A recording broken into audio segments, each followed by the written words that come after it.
Are you ready?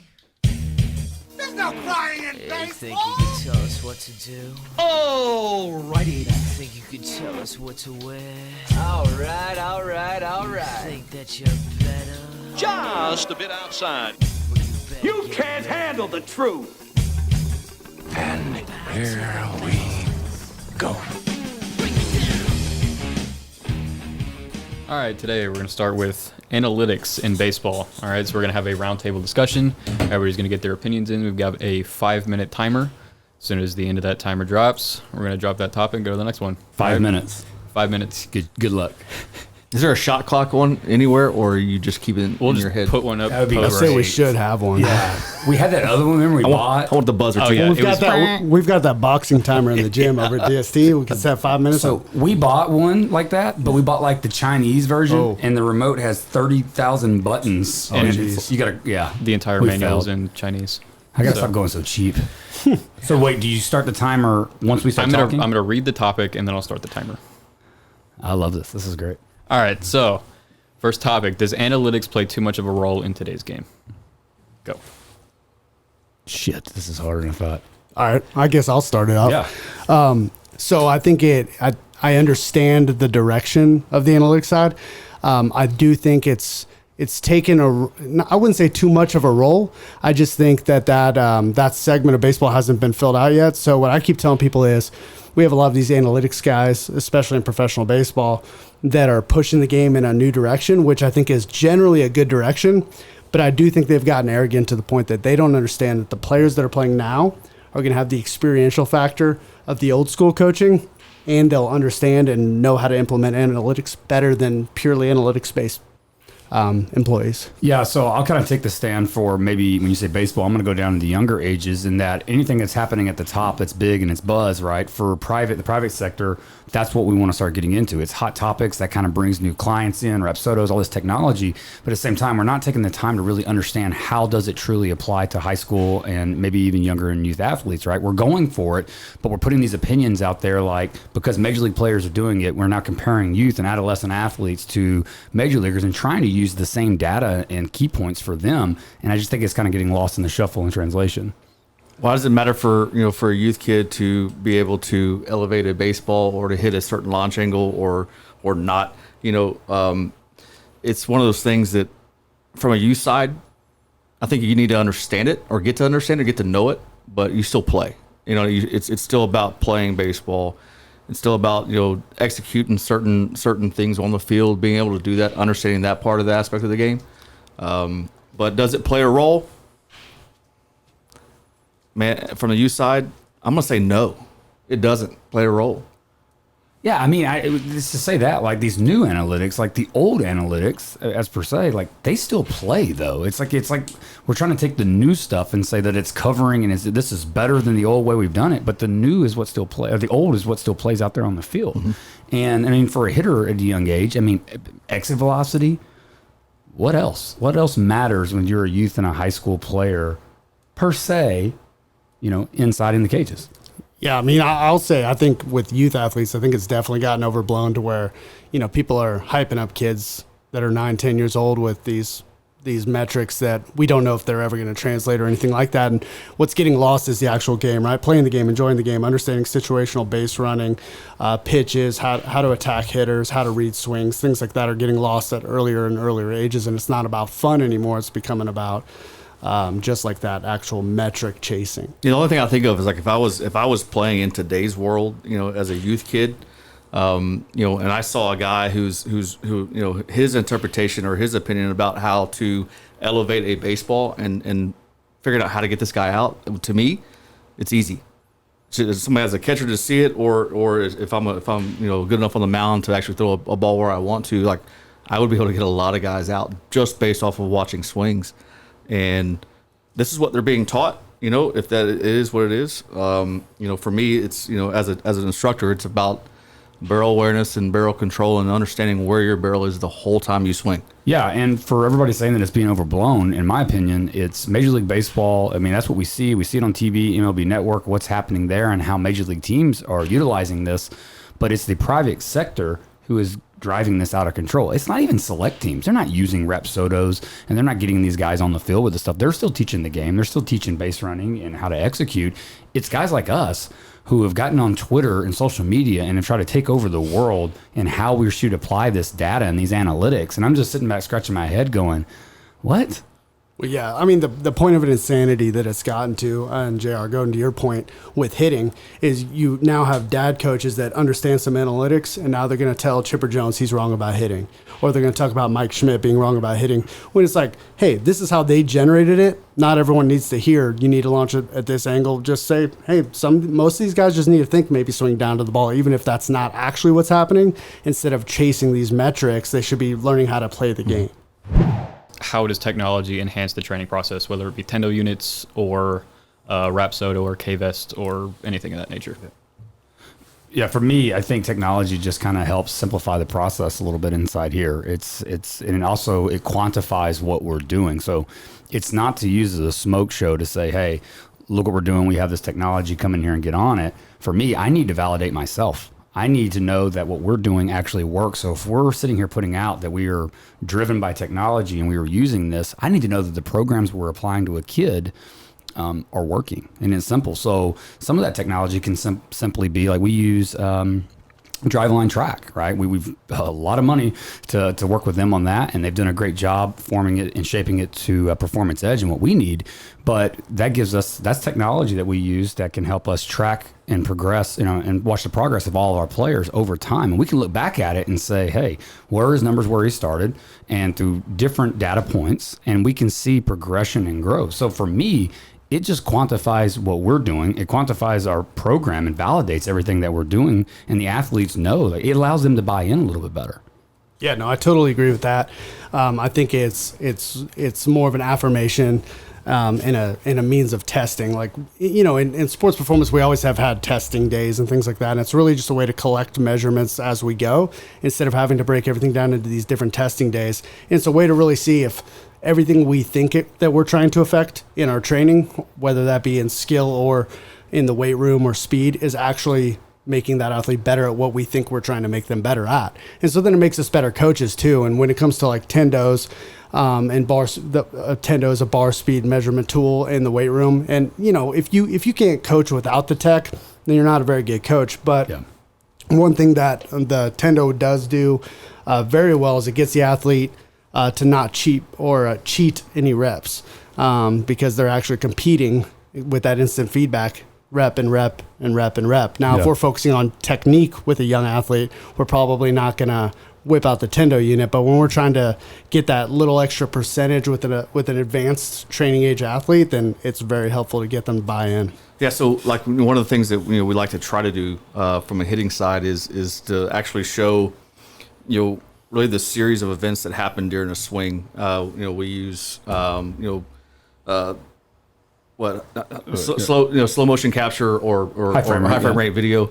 We'll also use the Rapsodo, Blast, K-Vest. The K-Vest. From a series standpoint, actually show what's turning on, what's turning off, and what order it's happening.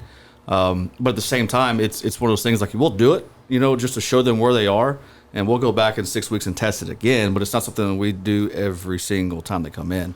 We don't use blasts all the time. It's just we give them what we feel like they need to see, what they need to know at that point in time, and where they're at in their swing, and then we move on, to the next thing. But high frame rate video is something that's been used for a long time now. As far as the quality of things go, now you use your cell phone, and like I ask guys to video swings all the time, especially in game. Use your cell phone, on your iPhone, and you're able to see pretty quality, type video. Yeah, Kevin said something just a minute ago that if you can't coach it without the tech, then you're not a real good coach. And go back to it. So why I like using it is it takes my opinion out of it, right? And it's not opinions anymore. Like this is facts, and you can use it. You can compare, and you can show. Now I can present, especially when dealing with high school athletes, because if they come in and they're 80, 82 junior year, like you can show them a guy who is similar in the past because you have this data collected to say, this is the process we used with him. Yours will be similar, not the same, but this is how he tracked, this is what, and now you can start, you just put yourself back through it. But I trust like a Kevin Poppe. If I brought my son to Kevin and said, hey, what do you think about him and the strength? I trust his eye to say this is what he needs, right? I trust you to work with my son and say this is what he needs as a hitter. But now you can show me, and visually I can see it and see these numbers of where he's at and what he should, and start setting expectations. One of the forms of, data and technology that we use all the time is a weight scale, right? How do you know if you don't jump on the weight scale? If you've been hitting it and you've been dieting and you've been getting after it for 6 weeks, other than Kevin saying, hey man, you look good and you look good today, you look better. Okay, well, thanks. But when you jump on a scale, and once people can start seeing results, and you have this technology to track it and show progression, boy, you can start getting these athletes. When they start seeing it, they just start pushing that envelope a little bit more. Yeah, that's a great point. The scale analogy is great. So it's becoming more and more common for, high schools and universities to use kind of a privatized third-party company, I would guess, to train their players. So what do you guys think about moving towards that side of high school ball, where somebody else is taking their athletes and training them? Ooh. Go through that question one more time. Just want to make sure I'm completely understanding. So we have a few high schools that will remain unmentioned that we train the majority of their core staff. Katie. Sure. Yes, Katie and other schools. But we train the majority of their core staff. What do you think about making that like outsourcing? Yes, outsourcing their training. This is a thing in college? No. This is getting bigger? It is. Oh.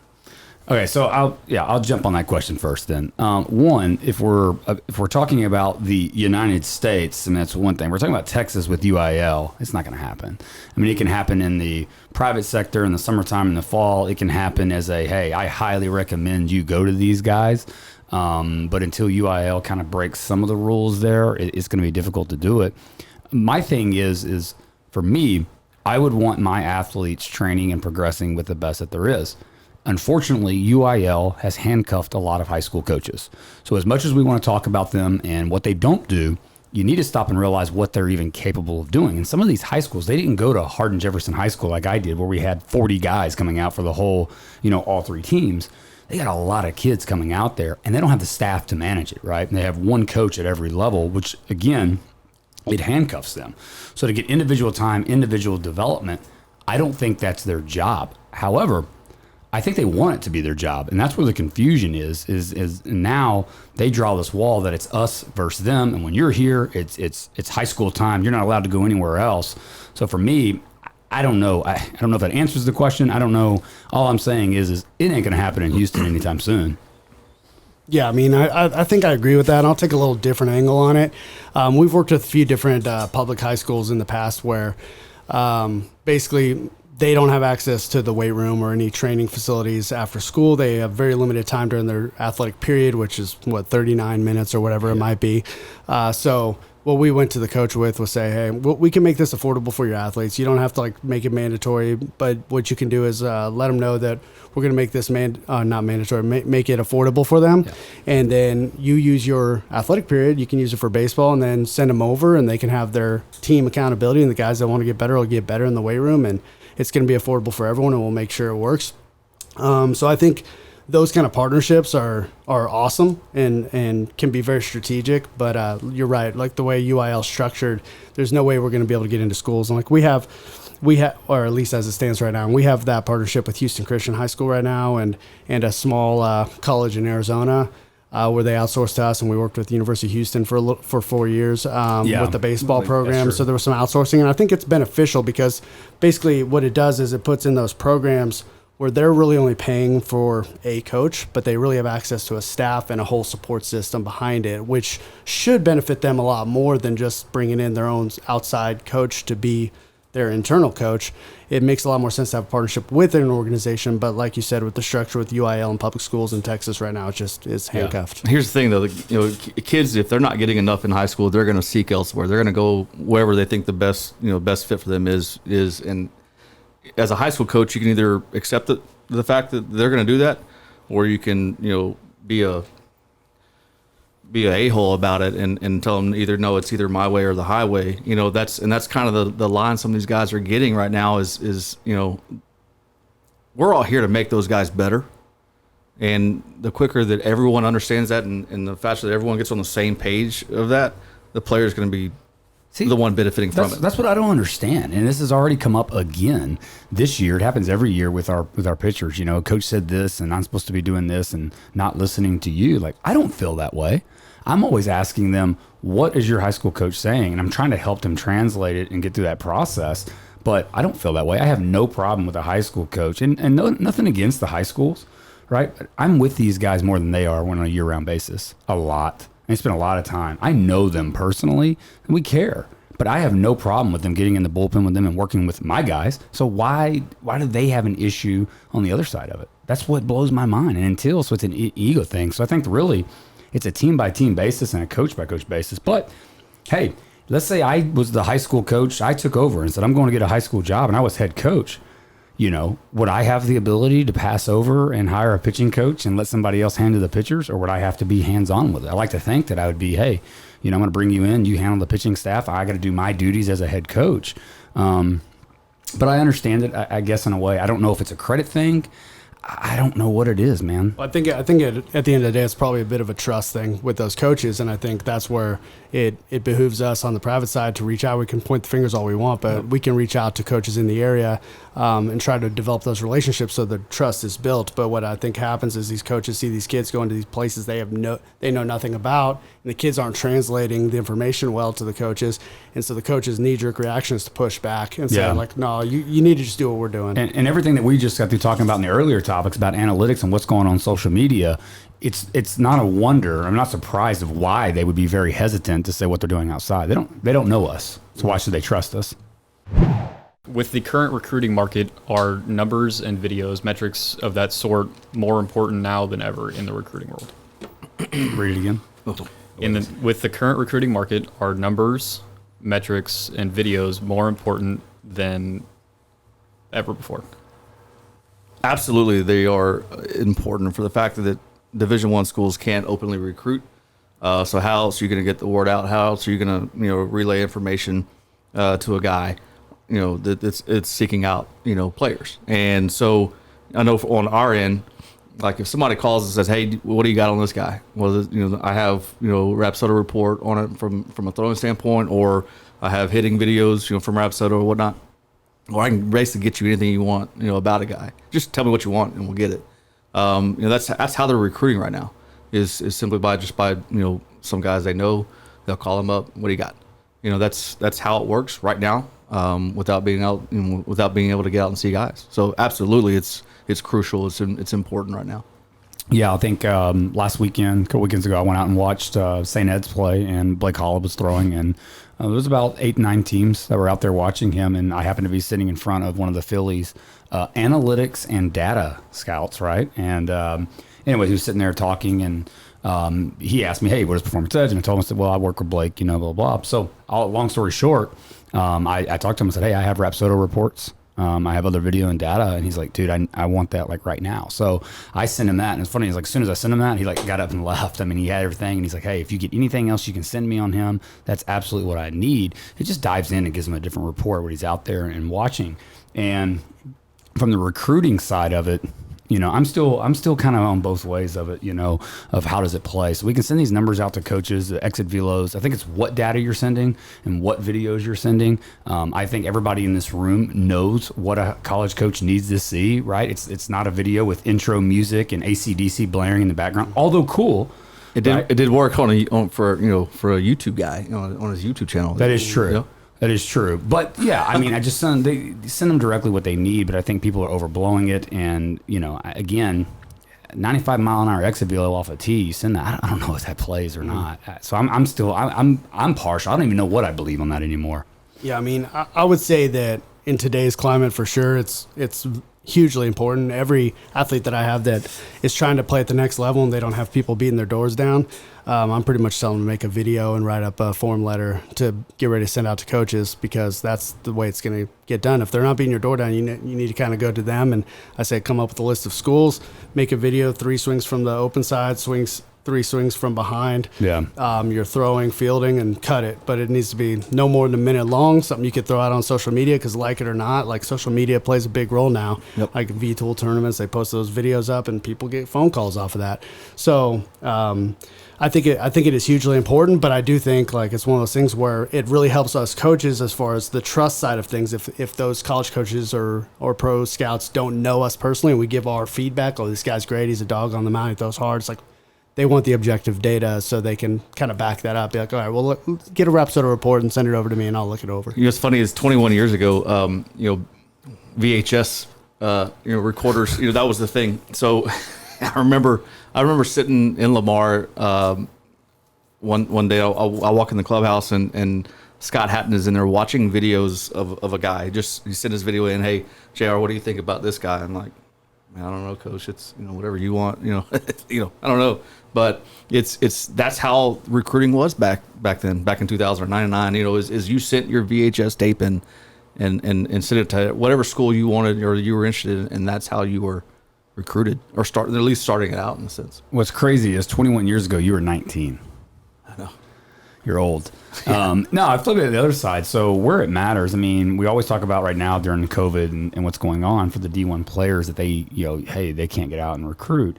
But I think where it does matter the most is for the guys who are in the middle, the guys who are going Division II, Division III, NAIA, JUCO even, right? Those schools don't have the recruiting budgets and the necessities needed to go recruit these guys. And so basically, I like what Kevin said, and you said it before, if they're not coming after you by junior, senior year, if you don't have them, you better go to them, right? And you're not going to all be Ross Stripling and just go walk in the coach's office. Get in there and contact them, send them something with some kind of numbers and data that backs up like, hey, look, I'm in the cage and I can't swing it and I do get these numbers. That at least starts the conversation, but you do need this stuff to be able to engage with them. And so I would say, yeah, it's a tool that has a high chance of success that if you can put it out there, but you've got to go to the coaches and there's ways to do that. And by the way, their information is free online. Just look them up and you don't have to pay. Yeah, you saw what Kevin said. Like, he's telling them go make a video, and I'm sure like DST like us we'll help you make it. We don't bill out extra for that. You don't have to go pay $3,000 for a recruiting service for them to tell you what to do, anyways. Right. That's what blows my mind. Right. You really just need the raw video, and you need three swings open side. They want to see the ball come off the bat too. Then they want to see you throw and field your position. Maybe two things. Don't cut the video between each rep either. Mm-hmm. That's it. That's pretty much all you need. You don't cut out the bad ones. Right, exactly. If you have three swings and they're all different videos, that's not a good look. You need three consecutive swings. Okay. All right, so the next topic is select ball, essentially select ball / training. So I'm gonna poke the bear a little bit. There we go. Kevin, you may want to take your DST shirt off for this one if I get rolling. Just not representing DST anymore. Everything he says is not turned. I'll be like this right here. Nah, I'm good. All right. Truthful. So the first topic is there really a problem with select ball? Ooh. It's a very broad question. So I'm going to go on there, and everybody's complaining, and we're always complaining. We're always bitching. We're always moaning. It's not as good as it used to be. Is it there? So I'm going to cue off this question and let y'all go with it. What he's saying is that we're always judging. That's what we do. We judge because we know right. We know better because we're the best. We're the professionals in the industry. Is there truly a problem? And I'll say this why. Guys are getting recruited at an all-time high. Guys are performing better at an all-time high. I mean, I'm saying that. I know the old athletes have said, like, kids don't play as well as we used to. I'm sorry, guys. We are evolving. We are adapting. Athletes are better. There's more of them, so I think it's watered a little bit. But is there really a problem in today's model? Or are we just on our soapbox, right, looking for attention? So here's my take on the whole select summer scene. Used to it was best players played, and on teams in a sense. And today's world, it's become a pay to play. So everybody is entitled to play. If you have the money to pay it, here you go. You're on a team. Doesn't matter what color team that is. You're on a team, and there's where I have a problem with it. If it's one of those things where it's not the best guys, and it's it's okay if you have the money, let's play. Then we'll put you on a team, and you can go compete against those best guys. If you feel like you're ready for that, then that's fine. That's their way of getting on the same playing field, I guess. But you're a pay to train. And is the problem that they're paying, or is it? Because I do believe that people should be paid for their services and what they're doing, or is it the amount that there's nothing governing it, that it just continues to rise? Is it how much we're paying? All the above, right? And that's the thing. So to play on any organization, the average this summer coming up is what, $2,750? $2,750 before travel and expenses. And those tournaments that used to be $1,200, $1,500 are now $2,500 to $3,000 to play in. So the price of playing has gone up per tournament, per event, and so the coaches, in order to be able to pay for these things, their prices have to go up. It's just supply and demand. That's what it is. I mean, to be honest, I don't know that I'd call the money part of it a problem. I think it's become how we're going about getting that money in select and club baseball right now. So, for instance, there's more athletes in the market now, right? So if it was just the best players play, there wouldn't be enough teams to go around, and there's always going to be a market. And it's not a crime to make money letting kids play. However, I would say that a lot of these athletes are being sold a bill of goods and being told that there's opportunities that they're not going to be. And so I think a lot of these athletes that are put on third, fourth, fifth team on these organizations are being told, like, oh, we're going to get you exposure, you're going to get seen, and you're going to go, colleges are going to look at you. And then Perfect Game's doing the same thing, where it's like, well, if you come to our showcase, like, you're going to get showcased, you're going to show out, and the colleges look at our recruiting profile, not understanding that there should, if that was all true, there really should be a minimum, like, talent level to even be allowed. It should only be invite only. But like, I think that's the problem, is the way that select baseball right now has morphed into going about getting the money has been by preying on false dreams and hopes, as opposed to actual development. Sell the fear. That's it. So I used my technology to do math, and if you weren't noticing, I messed up 4 times. But so I took the average cost $2,750, and I just took an average, I'm saying around $2,000 for hotels and food. It's probably more than that, but we'll go with it. So that brings us to $4,750 you're going to spend on the summer on average. And then I gave every kid 7 tournaments and 15 at bats total. So multiply that, 105 at bats on the summer, and divided that. So you're paying $45 per at bat is basically what you're paying for the summer. So when I look at, you're breaking down what you're getting on return, for me, it's an investment. What are you getting returning an investment? So if you're the 1 or 2%, there's nothing wrong with the select model. If you're ready to be recruited, it is a great model for you to go to, and a lot of guys in our area do a great job putting those kids on the pedestal they need. However, if you're that guy in the mix that needs more development, I'm just saying, if you're spending $45 in a bat, what could you do with $45 per day at a DST or at a Performance Edge or at a Fairchild or somewhere else to help you get to that point to where you need those services? So that's me. Yeah, I mean, I would say if the organization, like the money, like I said, I'm not going to fault anyone for trying to make some money, but at the same end, sell, like, help these athletes. So like you said, the 1 or 2%, they should be going to the showcase tournaments, and that's what they're paying for. The others should be paying for, okay, we're going to focus on development. And although every organization preaches development, but when it really comes down to developing, there's not a lot actually happening. It's really just filling second and third and fourth and fifth teams to keep the lights on at the facility. So if they would actually focus on the development and sell the development, I would have no issue with the money and all that involved in it. Agreed. Absolutely. That's a good point. What can we do as the privatized, development industry? What can we do to help our kids balance training and playing during the summertime or even the fall? I don't think there's anything that we can do. I think the first thing that we have to start doing a better job of is being honest. And from day one, when you're doing evaluations and you're setting a plan with this kid, you have to do a better job of understanding their goals and what they're really, truly trying to do. Because if these guys are in there sitting and saying, my ultimate goal is to play college baseball, it's not our job to necessarily tell them if they can or can't. It's our job to be able to show them, this is where you're at, this is what it's going to take for you to get there, and be honest. Because the one thing in life that we know that is precious, that God gave us, is time, or that it takes away. And that's what these kids lose. So it's like, do we have enough time? Can you commit to us enough time to do our job? And so for me, it's always in the summertime. I think it's a great time to take steps forward. You got May through August for the most part, right? Uninterrupted time, 24 hours in the day. But when you go jump onto something else, like summer select ball, whatever it is, and your schedule, the busier you get, the less time you have. So for us, I think it's being honest with the athlete. I don't think there's much more we can do besides saying it's up to them. We have to be able to show them that path and why, but it's up to them to commit to it. They're going to continue to do whatever the norm is. And right now, the norm is playing in the summer. Right, that's the norm. That's what they've been brought up. As 6U or 5U baseball, that's what you do. You play tournaments, and you play nonstop. That's what they've been told per se. It's our job to you're right, tell them the truth first and foremost, which is the most important aspect of it. But they have to buy into it at some point. If you have a list of what your goals are and what you want to do, and this is what it takes to be a college player, but yet this is the time it takes, and you're only going to be able to give half that time, you're not going to make your ultimate goal and play college baseball, whatever level that is.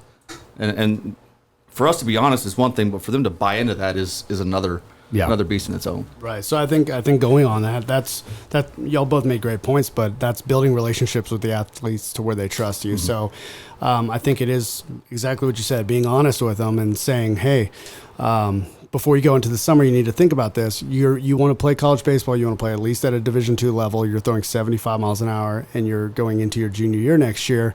Going to showcases gives you a worse chance of making it. Training to actually develop some tools will give you a better chance of making your end goal. Now, it's up to you. If you want to play baseball in summertime with your friends, go for it. But understand that this is going to set you back, and it's probably not the best thing for you. Having said that, like it is on them to buy in and make their own decisions, and you can't fault them for making it because, at the end of the day, it might just be a reality check of where their goals actually are and what actually is important to them. The funny thing is, there's a guy, and I'm not gonna drop a name right now, but we all have have been in contact with this certain individual. His catching ability is by far more advanced than anybody I've ever seen at this age, and again, been around some good ones, right? But I told him at 10 years old, like, you're going to be a major Division I catcher. You're going to be that just because you have that tool set. But what's going to keep you from being a draft guy is your inability to hit. Once you get your college deal, figure out the hit, learn how to hit, and be a draft guy. Now this year he's committed already, committed to Mississippi State. Now it's in the ball's in his court to figure out the hitting side. If he wants to be a draft guy or a pro guy, figure out how to hit. And I'm curious to see what he's going to do. I think I know what he's going to do. He's not going to take some time off. He's going to keep playing. To be fair, this same conversation, since you brought up college, applies to college athletes as well. Like summer ball, is it really that important for you? Doubt. Like, or do you need to spend some time developing? Yeah, and that's what we had this argument last summer with a couple of our athletes in high school, and that's the thing, Kevin. I know it gets frustrating. I had to have a big talk with our athletes last week. Like, look, if you're going to ask me my opinion and I give it, you don't have to do it. But when you call back again and ask for my opinion again on the same topic, I'm kind of getting tired of doing it, because it's like I'm saying what you want to hear, or maybe not. I'm telling you what you need, but going and acting upon it is something different. So for the college, it's like, okay, you're going to go play summer ball. What is your goal for it? Well, it's always, I got to get better. I got to go. Well, is throwing 35, 40 innings more? I mean, you threw 100 this past spring. You didn't take the steps forward. So what's another 40 innings going to do for you, And I think it's just fear. It's just fear of not being there, following the herd. It's the 80-20 rule. And for me, it's like, hey, if 80% are always going to do this, and we know the numbers of who's not getting recruited, go look and see what that other 20% are doing, and maybe you'll be able to find a better path. And to be fair, I have seen it the other way, where the athlete actually does need just more reps. Like they have a mental injury block, or they've had an injury, or it's just one of those things. They need to get confidence in their ability, but the ability's there. Yeah, go play summer ball, get those reps in, because you didn't get a lot of reps last year because you walked the first 5 guys you faced, that sort of thing. Yeah, and I think, finish it, Chris, is to me, there's just no off season anymore, because as we always put emphasis on summer. Well, they're playing high school, then summer starts, then fall starts. So that's really the issue. If we knew that, if we could sit back and say, okay, we're going to give them the summer, but we know when September gets here that we have 4 to 5 months to really dive in, maybe it would be different. But we know it's like a scramble to help these guys, because there's just no time in the day for it anymore. At Performance Edge, we have people pushing back a little bit on getting people to buy into the long-term process, right? So why do you think that is? Because we live in a world of instant gratification. Because DST and Performance Edge and Driveline, we post videos of guys throwing 95 and almost getting your face taken off by 105 pull downs, and everybody's instant like, I want that. And it's no different than the podcast that we flipped out a while back with Ross Stripling. People don't understand the road that we see professional athletes. That's what we want. We want the success. We want the money. We all here want that in a way. So do our athletes. They don't understand that some of these guys, what they had to do. They didn't see them grinding. They didn't see the injuries. They didn't see the setbacks. All they see are the $1 million contracts, and they see an easy lifestyle, and they think it's there. I don't think it makes them lazy, but it's like, again, it goes back to time. I want it now. I need it because I've got to get recruited this summer. What's the quickest, fastest way to get there? So when you start talking long term, I mean, again, that's a very that could be 2 months. That could be 3 months. To me, it's more long term with these athletes because they don't dedicate the time. You can make quick changes in a 3 or 4 month period if you just isolate it to that training and just focus. It takes more long term commitment over a years because they don't take the time to get away from the game and dedicate that. And it's almost in a selfish way. They don't give themselves the proper time to train and develop. But to go on that, when do they need it? They need it when, or after the fact they get hurt, or they need it when they see that window closing. They don't necessarily trust it. I need it as a freshman or incoming freshman or sophomore. They tend to seek help out when they need help. They don't understand that process of it. That's a good point. And that to me is bothersome. Yeah, I mean, at DST, we do preach long-term athlete development and 10,000 hours, and we go through that whole spiel with all of our athletes. But to your point, I do think part of it is a return on investment. They want to know, like, if all right, I'm paying money into this, so I want to be able to actually know that I'm making the progress that you claim we're making. So, like, they're looking for some sort of instant measurable that's going to improve. So I think it's being honest with the parents, redefining goals. Like for an 8-year-old athlete, my goal is not necessarily to get him to throw harder. My goal is to get him to move better potentially. It might be to clean up his nutrition and be a coach in that way. So I think that's a big part of it. But like you said, a lot of it is they see that instant, they see those big contracts, they see the cool videos, and they want to do that now. And they don't see that. Like Hayden Wisniewski, they saw his video throwing 98 miles an hour, but they also don't see that he's trained with us since sophomore year in high school and has had a history of some arm trouble, and he's finally gotten out of that. And now he's able to let it fly a little bit, but it's a long-term process. It wasn't a short thing. It didn't happen overnight.